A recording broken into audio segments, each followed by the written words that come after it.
Hello everyone, good morning. मैं Pravesh Sharma, welcome back to my channel. आज का हमारा टॉपिक है कॉन्सेप्ट ऑफ सेल्फ, स्वयं की अवधारणा या फिर स्वयं की अवधारणा। तो आइए इसी विषय में हम देखेंगे आगे। मनुष्य एक सामाजिक प्राणी है। प्रत्येक व्यक्ति समाज में रहकर ही समाज के मानकों को अपनाता भी है तथा उसी के अनुरूप व्यवहार भी करता है। कहने का तात्पर्य ये है कि समाज में रहते हुए किसी भी व्यक्ति को समाज के अनुरूप ही व्यवहार करना पड़ता है। समाज में रहकर ही व्यक्ति सभी प्रकार के कार्य करता है। विद्यालय में शिक्षा ग्रहण करना, विवाह करना व जीवन मरण संबंधी व्यवहार। कहने का तात्पर्य यहाँ पर यह है कि विद्यालय में जब शिक्षा ग्रहण करता है तो विद्यालय भी समाज के अंदर ही आता है। विवाह करना वह भी, यानी कि चाहे स्त्री हो या पुरुष, जब किसी दूसरे व्यक्ति से शादी होती है तो वह भी समाज के ही अंग होते हैं। जीवन मरण आदि संबंधी व्यवहार एवं एक दूसरे के काम आना, ये सब समाज के अंतर्गत ही आते हैं। इस प्रकार जो व्यवहार मनुष्य समाज में रहकर करता है वही सामाजिक व्यवहार कहलाता है। इस यहाँ पर जो तथ्य निकल कर आता है वह यह आता है कि व्यक्ति स्वयं को जानता है किंतु फिर भी उसको समाज के अकॉर्डिंग चलना पड़ता है। मनुष्य पर ही सामाजिक व्यवहार का पूर्ण उत्तरदायित्व होता है। इस प्रकार मनुष्य स्वयं के द्वारा किए गए कार्यों की जिम्मेदारी स्वयं ही लेता है। मनुष्य के जीवन में स्वयं का महत्वपूर्ण स्थान है। स्व के माध्यम से, यानी कि सेल्फ के माध्यम से ही किसी भी व्यक्ति या फिर किसी भी सामाजिक आवश्यकता एवं लक्ष्य का संगठन करता है। यह केवल बाहरी जगत की वस्तुओं के प्रति ही अनुक्रिया नहीं करता है, वरन अपने शरीर, विचारों तथा भावों के प्रति भी अनुक्रिया करता है। इन सभी अनुक्रियाओं के निष्कर्ष स्वरूप उसमें आत्मसंज्ञान विकसित होता है। व्यक्ति की अनेक आवश्यकताओं का संबंध इसी आत्म की प्रतिरक्षा तथा संवर्धन से होता है, यानी कि स्वयं को आगे करना, यानी कि प्रोग्रेस करना ही रहता है। आत्म एक ऐसा आकर्षण केंद्र है जिसके इधर उधर अनेक आवश्यकताएं व लक्ष्य संगठित होते रहते हैं। स्व अथवा आत्म अन्य व्यक्तियों के संबंध में एक मनुष्य के विचारों या कार्यों की चेतना है। क्रैच और क्रैचफील्ड के अनुसार, यानी कि क्रैच और क्रैचफील्ड इस संबंध में लिखते हैं, व्यक्ति जिस रूप में अपने आप को देखता है वही उसका आत्म है। मान लीजिए मैंने अपने आप को देखा कि मैं एक योग्य व्यक्ति हूँ या फिर कुछ दूसरा, तो जिस प्रकार से अपने आप को व्यक्ति देखता है वही उसका आत्म होता है। किम्बाल यंग लिखते हैं, आत्म व्यक्ति के रूप में वह है जैसा व्यक्ति को लोग देखते हैं या जैसा कि वह अंतःक्रिया के संदर्भ में अपने आप को देखता या जानता है, वही उसका आत्म है। जेम्स ड्रेवर के अनुसार आत्म यानी कि सेल्फ शब्द का प्रयोग बहुधा अहम यानी कि ईगो के अर्थ में किया जाता है। ये वह एजेंट है जो अपने ही पहचान के स्थायित्व के संबंध में चेतन रहता है। शरीफ और शेरिफ के अनुसार व्यक्ति की रचना में आत्म एक विचारात्मक बनावट या फिर उप प्रणाली है जिसमें व्यक्ति द्वारा अर्जित अंतर संबंधित अभिव्यक्तियां हर समय पाई जाती हैं। वह इन अभिव्यक्तियों का अर्जन कई चीज़ों के संबंध में करता है, जैसे अपने स्वयं के शरीर और उसके भावों, अन्य व्यक्तियों के प्रति क्षमताएं, परिवार, समूह, स्थिति और प्रतिष्ठा संकेत, सामाजिक मूल्य, लक्ष्य और संस्थाएं आदि, जो मूर्त परिस्थितियों और क्रियाओं में उसकी संबद्धता को परिभाषित और नियंत्रित करती हैं। आइजनेक और उनके साथियों के अनुसार अनुभवात्मक अनुसंधान में आत्म का अर्थ मूल रूप से उस प्रत्यक्षीकरण से है जो विषयी अपने ही संबंध में करता है। इन परिभाषाओं के आधार पर कह सकते हैं कि व्यक्ति के मनोवैज्ञानिक ढांचे में स्वयं वह एक उप प्रणाली है जिसमें व्यक्ति द्वारा अर्जित अंतर संबंधित अभिव्यक्तियां पाई जाती हैं, जो कि मूर्त परिस्थितियों तथा क्रियाओं में व्यक्तियों की संबद्धता को परिभाषित व नियंत्रित करती हैं। स्वयं का अर्थ यहाँ उस प्रत्यक्षीकरण का अनुभव से है या फिर अनुभव से है जो व्यक्ति अपने ही संबंध में करता है।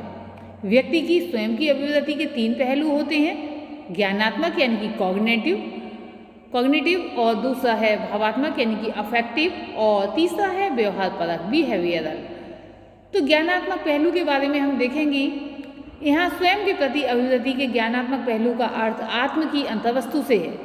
जैसे यह विचार करना कि मैं अच्छा इंसान हूँ, मैं बुद्धिमान हूँ, या फिर मैं एक अच्छा डॉक्टर हूँ, मैं एक अच्छा अध्यापक हूँ, मैं बहुत ही ईमानदार व्यक्ति हूँ। इस प्रकार की जो बातें होती हैं अपने विषय में व्यक्ति सोचता है और उस बात पर अडिग रहता है, और इस बात के लिए अगर कोई द्वेष निकालता है इसमें, तो उसके लिए वह सच्चाई और सफाई देने के लिए भी तत्पर हो जाता है। दूसरा देखेंगे भावात्मक पहलू। यहाँ पर भावात्मक पहलू से तात्पर्य व्यक्ति की उन भावनाओं से है जो व्यक्ति स्वयं के प्रति रखता है। इन भावनाओं को शब्दों द्वारा अभिव्यक्त करना बहुत कठिन है, क्योंकि इसमें आत्ममूल्य से संबंधित सामग्री होती है। जैसे एक व्यक्ति को कोई पैर में दिक्कत है तो उससे संबंधित बात तथ्य को मन में बिठा लेता है और आत्म के पक्ष द्वारा अपने जो है इस प्रॉब्लम की अभिव्यक्ति शब्दों के द्वारा कठिनाई से कर सकता है, यानी कि उसे महसूस होता है, उसकी भावनाएं आहत होती हैं, किंतु उसे अभिव्यक्त करने में उसे परेशानी होती है। इसी प्रकार से कोई व्यक्ति जो है पढ़ा लिखा नहीं है और उसे महसूस होता है कि मैं पढ़ा लिखा नहीं हूँ, और सामने वो ऐसा व्यवहार करता है जैसे कि कोई पढ़े लिखे वाला व्यवहार करता है, किंतु जब भी कभी पढ़ाई लिखाई की बात आती है तो वह निराश और निरुत्साहित हो जाता है, कुछ प्रश्नों के उत्तर देने में निरुत्तर हो जाता है, क्योंकि वो अपने आप को जानता है। इस प्रकार की भावनाएं वह व्यक्त नहीं कर सकता। तीसरा देखेंगे व्यवहार पूरक पहलू। स्वयं के प्रति अभिवृत्ति के व्यवहार परक पहलू का अर्थ स्वयं के प्रति विभिन्न प्रकार से क्रिया करने के तरीके से है। समाज मनोवैज्ञानिकों एवं समाजशास्त्रियों के अनुसार समाज जन्मजात ना हो, आत्म जो है सेल्फ जो है जन्मजात ना होकर सामाजिक परिस्थितियाँ जो स्थितियाँ होती हैं, कंडीशंस की इस क्रिया की अर्जित उपज है। स्वयं का अर्थ पाश्चात्य दर्शन के अनुसार देखेंगे concept and meaning of self in the context of western philosophy. द्वितीय विश्व युद्ध के उपरांत औद्योगिकरण और वैज्ञानिक प्रवृत्तियों के विरोध में स्वयं और व्यक्तिगता की रक्षा के लिए अस्तित्ववादी दर्शन का सूत्रपात हुआ। व्यक्ति के शोषण का विरोध, भौतिक सुखों की होड़ के कारण व्यक्तिगता के दमन का विरोध किया गया। 20वीं शताब्दी में अस्तित्ववाद को प्रोत्साहन दिया गया। डेनमार्क के कीर्कवाद, कार्ल जैस्पर्स, मार्टिन हेडेगर आदि इसी वाद के प्रवर्तक हैं। स्व के अर्थ को इस प्रकार से व्यक्त किया कि स्व का ज्ञान, स्व की रक्षा और स्व का और विकास पर बल, व्यक्तिगता की पूर्णता, आत्मनिष्ठ अनुभूति पर बल, स्वतंत्रता और व्यक्तिक उत्तरदायित्व पर बल, मानव दुर्बलता एवं असुरक्षा, यानी कि जिन तथ्यों से असुरक्षा है तो असुरक्षा की ओर ध्यान, विवेक और प्रकृति को 18वीं शताब्दी में अधिक महत्व दिया गया। फलस्वरूप आधुनिक औद्योगिक प्राविधिक विकास हुए, विज्ञानवाद को प्रतिष्ठा मिली, वस्तुनिष्ठता और अवैयक्तिकता को बहुत प्रोत्साहन मिला। इससे व्यक्ति औद्योगिक समाज के हाथ की कठपुतली बन गया। व्यक्ति को औद्योगिक समाज का स्वामी होना चाहिए था, परंतु वह उसका दास बन गया। मशीनें उसकी दास होनी थी, वह स्वयं उनका दास बन गया। मनुष्य वैज्ञानिक दृष्टिकोण से प्रकृति के अन्य अंगों की भांति शोषित किया जाने लगा। इस पनपती विचारधारा के विरोध में अस्तित्ववाद अस्तित्व में आया, जिसने व्यक्ति की व्यक्तिगता को राष्ट्र, समाज और विश्व समाज से ऊपर प्रमुख स्थान दिया। जो विचारधाराएं व्यक्ति